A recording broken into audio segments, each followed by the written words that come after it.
All right, this is how I cook roast meat. Today it's going to be pork, so I've got two pork shoulder roasts here. I usually get these out so that they start coming up to room temperature, which just gives the oven less time, less problems. Less time to bring the meat back up to room temperature. Just it's easy if you do that. And then I have a big pot that I put the meat into, and then I use the this product, which is just a wireless thermometer that sends the temperature of this to this, and then this alarms you when it's ready to rock. So this just allows me to go off and do other things and not worry about the meat. Just put it in the oven and cook it until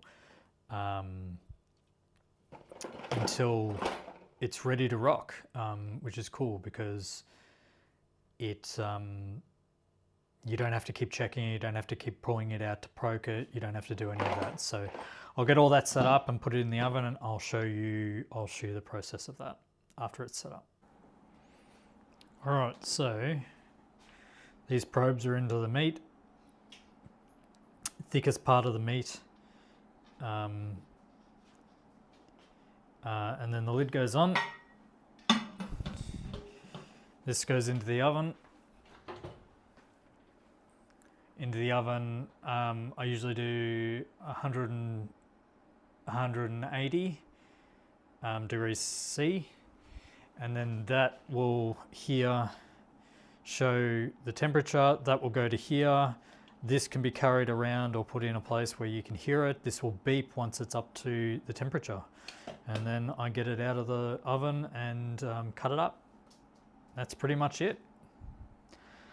Same process with chickens. I'll put 4 chickens in here, and then in 2 of the chickens I'll put the 2 probes into this and carry this around, and then I can go off and do things while the meat's cooking in the oven.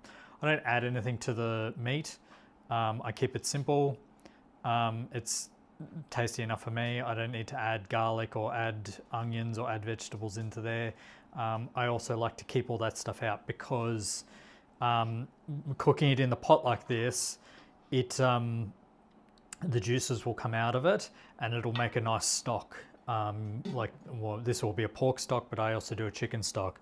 I don't like to add things that are bad for dogs in there because Sarge, there he is there, Sarge, likes to have some chicken in treats and things. So I